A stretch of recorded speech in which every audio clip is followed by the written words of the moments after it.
Twitch is cooked, ladies and gentlemen. The Twitch Adpocalypse is here. We've been hearing about it all week. I've kind of been glancing at tweets about it here and there, but we're going to take a look at this article from Fandom Pulse that talks about a lot of the issues with some of the creators on the platform. In my opinion, right off the bat, I think a lot of this is Hasan's fault, right? Now, this is going to get political. It's going to talk about controversial stuff like Palestine versus Israel and stuff, but that's what it's coming down to.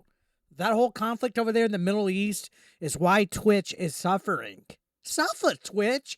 And creators that I feel make way more money than a lot of us do are upset that they're only getting $2,000 a week now. Get the fuck out of here. All right. So continuing on, this article says the Twitch Adpocalypse is here. Over 10 big companies are rumored to flee the platform as Hasan Piker and allies try to shift blame. First of all, I hope all these advertisers go to Twitter/X. I think that would be epic.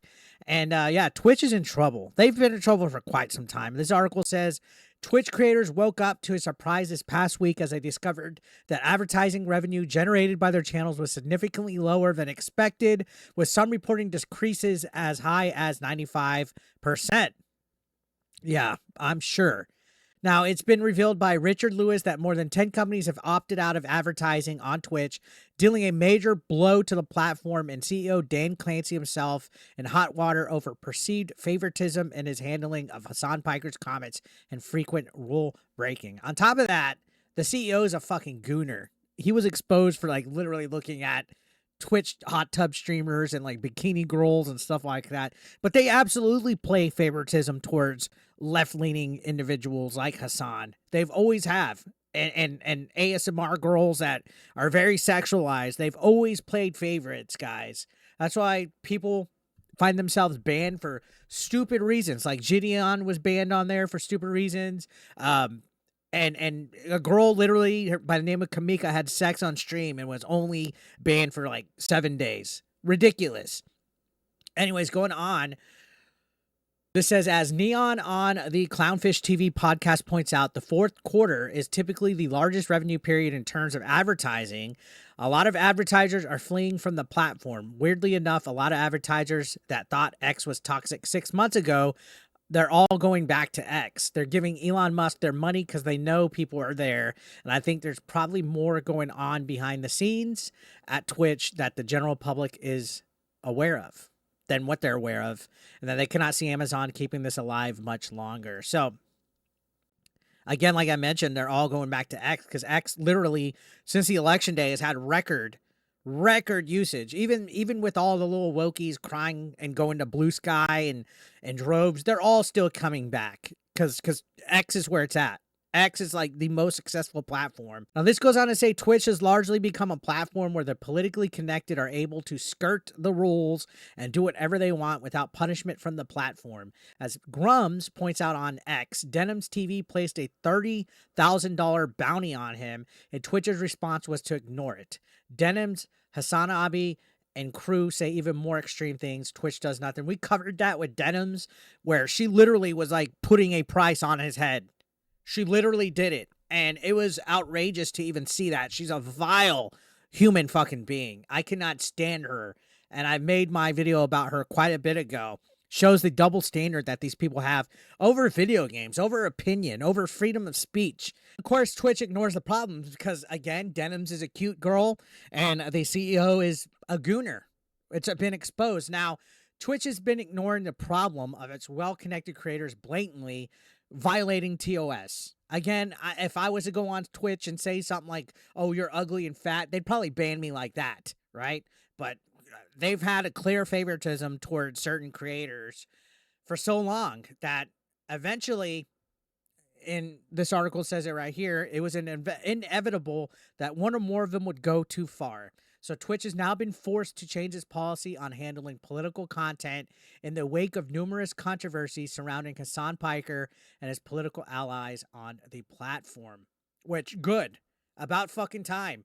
It's so weird that if you're left-leaning, you're allowed to say whatever you want with no consequence at all. And it's always been that way. Like the last, 8 years, you have this witch hunt, this cancel culture mob. And now that Trump won once again, it feels like everything's opening up.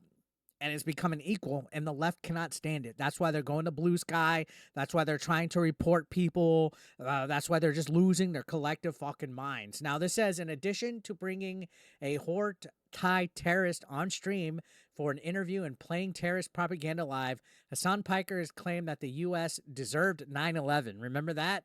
And in a discussion with U.S. House Representative AOC blamed former and soon-to-be President Donald Trump for the terrorist attack in southern Israel last year that kicked off the Israel-Gaza war. Earlier this year, Twitch CEO saying happy birthday to Hasan alongside other members of the Twitch staff. So clearly, he was given several opportunities to go even further than what anybody else would be allowed. Could you imagine if a right-winger did any of this, like on the opposite end of the spectrum? The left would lose their fucking mind. But bringing terrorists on, putting propaganda, having favoritism with the CEO, it's obvious. It's obvious. And all this is brought onto him because advertisers suddenly are opening their eyes and seeing that this isn't good. And that's great. Kudos to all these advertisers. Now, Hasan, whose rise into the public consciousness can be traced back to being promoted on the Young Turks by his uncle. I didn't even know his uncle was that Sync guy.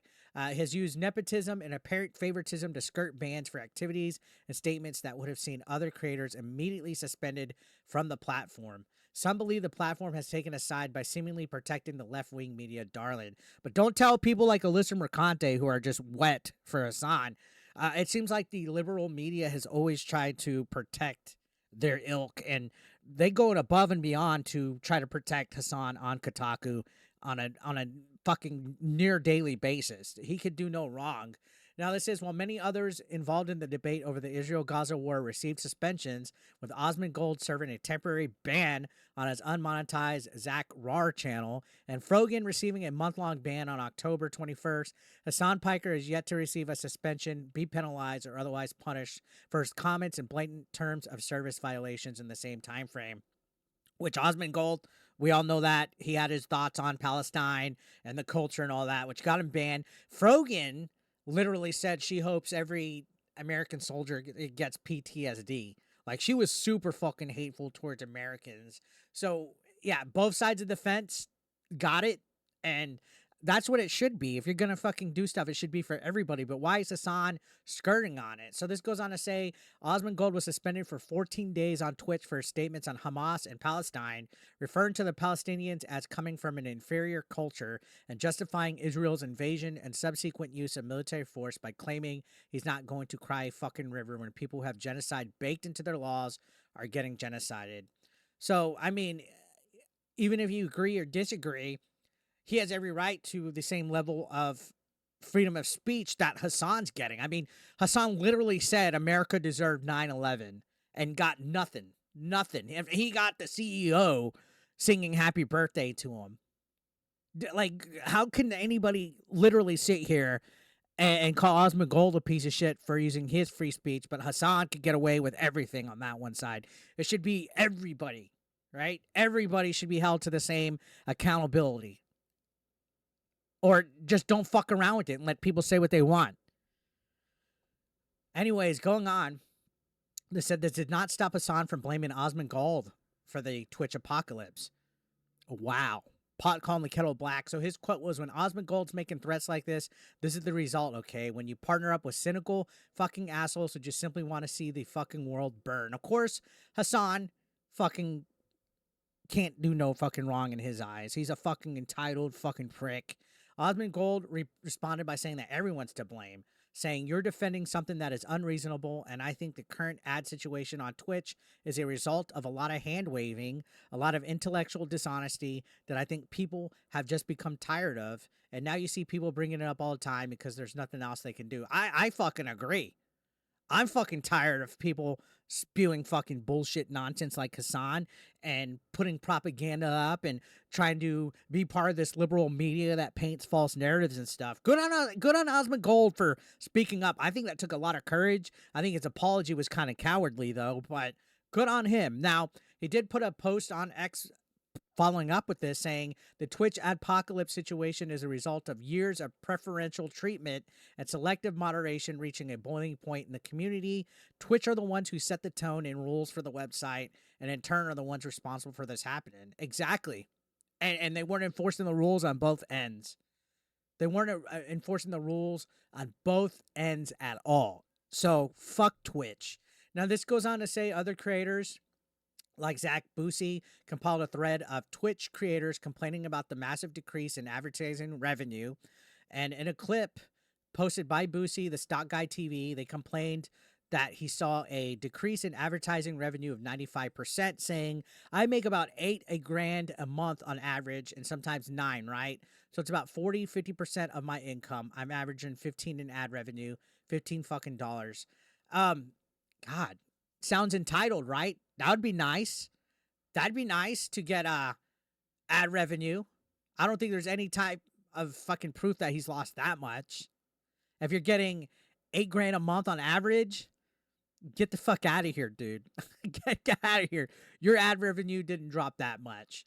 Now, Twitch creator and FaZe Clan member Lacey went into a viral meltdown rant, which I didn't see this, about the decrease in his advertising revenue, saying his ad revenue went down from 10,000 plus at some points a day to now 2,000 a day.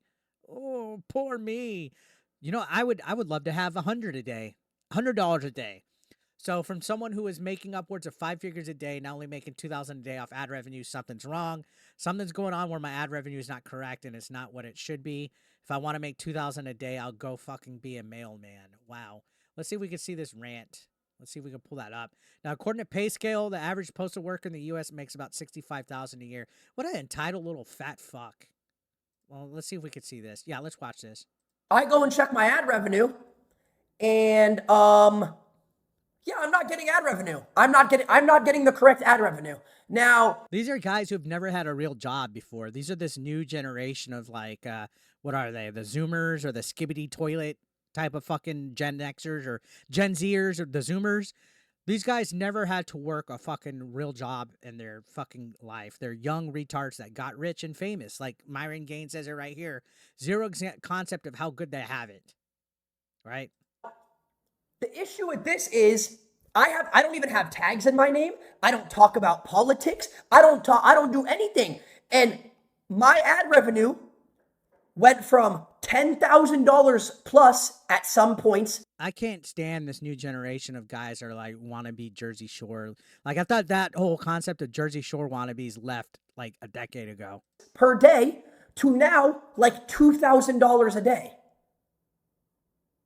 So from someone who was making upwards of 5 figures a day, now only making $2,000 a day off ad revenue, something's wrong. Something's going on where my ad revenue is not correct and it's not what it should be. If I want to make $2,000 a day, I'll go be a fucking mailman, okay? What an entitled little prick. Fuck that guy. So anyways, this goes on to say Richard Lewis on Substack broke the news that 11 significant companies have seized advertising on Twitch in the wake of the political controversy. According to sources familiar with the business dealings of Twitch, a number of significant companies have paused their advertising spending with the streaming platform. The meetings were said to come as a direct result of allegations of anti-Semitism and feared representatives of the concerned companies, Twitch executives, and Amazon executives. The companies were upset by Twitch's apparent handling of the meeting, with some telling Lewis that they believe Twitch deliberately attempted to downplay the situation and that even executives of parent company Amazon were alarmed by Dan Clancy's lack of seriousness on the matter. I mean, honestly, Twitch has always been a joke, especially this newest CEO. And they don't know how to handle the corporate world. They got Amazon running them, but they've shown they don't know how to handle the corporate world. They don't know how to remove bias. They don't know how to make actual terms of service that are applicable to everybody. They're always going to have a bias that leans towards the left, and it's been exposed like that. They don't believe in actual free speech. Honestly, the best thing that could happen is if Elon Musk buys Twitch. He did it to Twitter, which Twitter was very left-leaning. Twitter literally fucking censored a president of the United States for years. The best thing that could happen is if X buys Twitch and he just rebrands it and makes all the policies brand new over Twitch and just does what he did to Twitter with Twitch. That would be the best thing that could happen. So this is of the 11 companies Chevron was named specifically in the report. Lewis alleges that Chevron was specifically incensed by a panel at TwitchCon in September, where members of the panel ranked other Twitch creators in what is being called a racial tier list, with the top being Arab and the lowest list being labeled Loves Sabra, a brand of hummus owned jointly by PepsiCo and Israeli company Strauss Group. Chevron's logo could be seen prominently as an advertiser in the background of the panel following the Osmond Gold and Hasan Piker debate over the Israel-Gaza war and the increased scrutiny of Twitch. All members of the panel, including Frogan, would receive a suspension from the platform. Journalists rushed to the defense of the panel, including Serial Internet Locale, Alyssa Mercante. I love that they refer to her as Serial Internet Locale. But yeah, here's the panel, and literally every single one of these people except Hasan have received a punishment since then. Good. Fucking good. Especially Frogan. She's insufferable. But yeah, according to Lewis' source, companies want to see a major change out of Twitch before they return to advertising on the platform. Some see it as covering up the problem rather than addressing it, and so they're not coming back to the platform until something more direct happens, which, again, I think they got to be bought out. I think we got to see a complete overhaul of who's in charge. Elon, do it. Neon and Clownfish TV ultimately believes the advertising model is unsustainable. I think the next phase for the creator economy is you're going to have direct support. You're going to have to be able to sell stuff. You're going to have to paywall. You cannot depend on advertising always being there on these platforms. And this goes on to say this could not have come at a worse time for the Jeff Bezos' own company, which already struggles and fails to turn a profit, and as a result, fired 500 staff members to begin the year. With Twitch advertising being on live support, it may only be a matter of time before creators, even larger ones, are forced off platform to other sources to find greener pastures. So I think this is it. I think if this continues to go the way it is, this is it for Twitch. It's over, guys. That's unfortunately what happens when you get biased towards people. When you go woke, you go broke, right? You're biased towards the left. You let creators like Hasan have their cake and eat it too. You let them attack people. You let them make stupid statements. And then you give other people that do less harsher punishments. Now in this day and age, when advertisers really see where the headspace of society is going, especially after this election, they could see that the left is not what it's cracked up to be. That you guys are a whole bunch of weird, retarded idiots that don't know how to think logically, and you don't represent the majority of consumers for any company. That's why several companies are losing money. Look at movies, TV, and video games. Majority of consumers don't think this extremist views that Hasan tries to spew out. That's why they're tuning out in droves on everything. So advertisers and big corporations, they're not stupid. They know where the money's at. And good on them for bowing out. I think this is going to force the hand of Twitch to make some big changes. I would personally like to see them absorbed or sold. My idea is Elon Musk, buy it, take the technology, use the patents, and find a way to rebrand it and tweak it to have features show up on X or make a combination of both of these platforms. That's just me. Let me know your thoughts down below. Subscribe if you're brand new. I'll see you on the next one, guys. Thank you so much for watching, as always. Take care.